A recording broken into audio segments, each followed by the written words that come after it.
ma-share ko din kahapon. Nag-receive sila ng, pumunta ko sa labas, kasi sumama ako kay Chris, nag-receive ng mga 4-piece, ang lalaki ng mga na-withdraw, nakatingin lang ako. Tapos nag-inquire din ako sa aming cash card. Walang laman guys. Na totoo lang, nainggit talaga ako, hindi ako magpaka-ipokrita kasi kung may laman lang ang aming cash card, ilang ano na sila, ilang tanggap, ano ba yun, ilang receive sila ng 4-piece. Tapos ilang receive na talaga sila, tapos kami wala.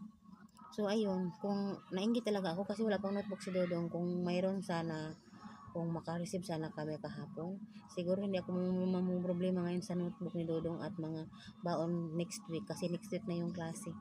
Bahala, walang laman itong tindahan ko, basta may notebook si Dodong at may baon. Unahin ko talaga bigas, half sako ulit, 25 kilos, kasi 1/4 na ang bigas dito ngayon.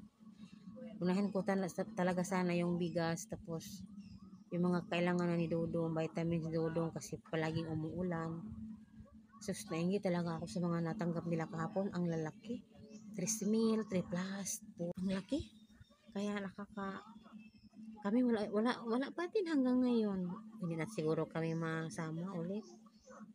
So hi, andito ako ngayon sa Basakan at nanguha ako ng sitaw para gawin uling tanim ulit, kasi namamatay na po ang sitaw ko. Andoon po ang aking garden, ayan. Yan. Diyan ang garden ko, tanim ng tatay ko. So yan ang kamote, yun ang tanglad, ayan. Yan, diyan. Ito po ako ngayon sa Basakan. Tingnan niyo ang paligid. Oh, parang uulan na naman, di ba? Oh. Hindi klaro talaga pag nandito ako. Ayan. Parang uulan na naman. Ayan. O, tingnan nyo.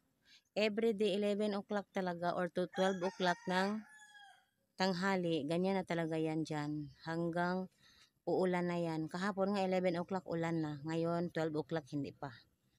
Ayan. Doon po si Chris pupunta. Doon po. Yun. Pataas po siya. Kasi doon ang clinic.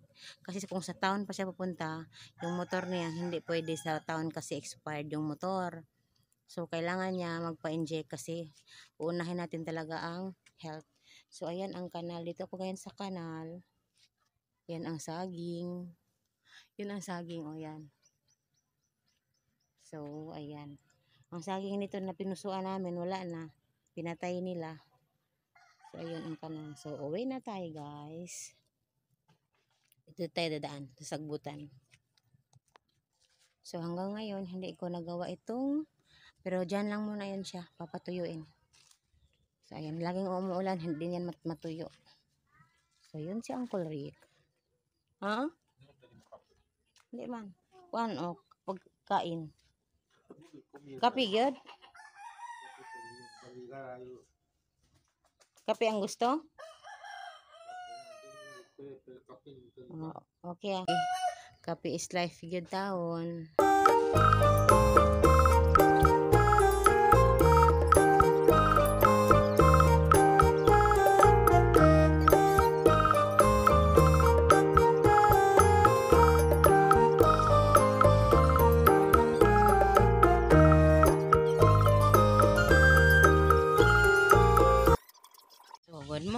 Good morning, 11 o'clock ng umaga. Ngayon po ay August 22.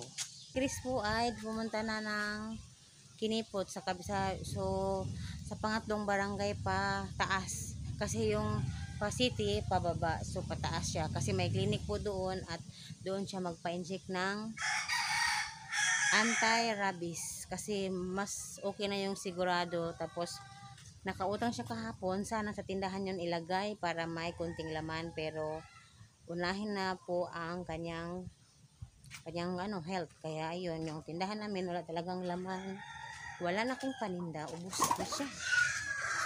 So ganyan niya siya kaubos, yan, wala siyang laman, ganyan siya ka. At ako po ay sama po ang aking pakiramdam, at i-share ko na ito sa inyo kasi sa YouTube, sinishare ko naman talaga buhay ko, yung paano ang pamumuhay tungkol sa aking anxiety at pagpapanik or nervous. So, kaninang umaga pagising ko, adi kahapon masakit ang tagiliran ko, sobrang sakit ng tagiliran ko as in talaga. Pero kinakaya ko lang. So ayan, kinakaya ko lang ang sakit. Tapos, ha?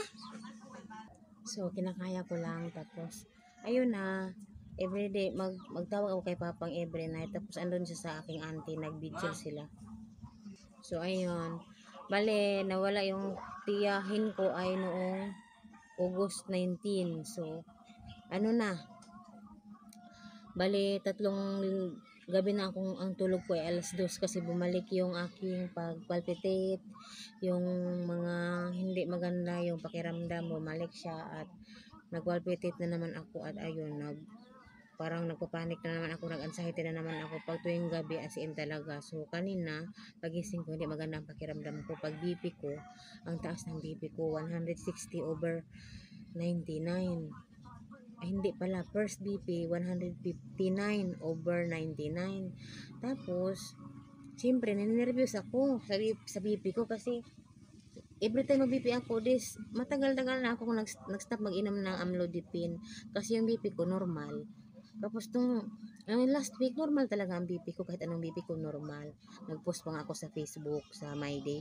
Tapos kanina, pag BP ko ulit, nervous na ako, mas tumaas. As in talaga, nanlamig buong katawan ko, tanlamig talaga.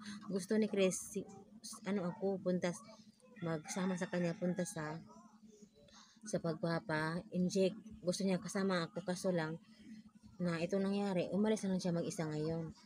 As in, tapos, uminom ako ng amlodipine kasi yun man ang resita ng aking doktor noon na kailangan ko mag-inom ng ganon. Kasi ako noon na mataas ang aking BP noong early 30s ko kasi late 30s na ako ngayon kasi 38 years old na ako. So nag-stop ako mga ilang taon na talaga at ako nag-stop maggamot. Kasi normal na ang BP ko. So ayun, kanina tumaas. Tapos after ko uminom ng amlodipine, nag-BP ako ulit. Mataas ulit. Mataas lang siyempre. 140 over 100 ang aking BP. Tapos ang palpitation ko, ang aking heartbeat per minute, ang taas din. Kaya natakot ako. Tapos ayun, pumunta ako sa kabilang bahay kay Ate Joanne. Doon ako parang nagchika-chika para maaliw kasi ayun, nervous kasi ako. Tapos si Chris, busy sa paghanda kasi aalis nga siya. Si Dudong din, nagsi-cellphone. Ayan, Dudong gumawa ng gawain sa kusina kasi nagpahinga talaga ako ngayon kasi, Diyos ko Lord. So, yun lang po guys, ang share ko yung araw. Thank you for watching.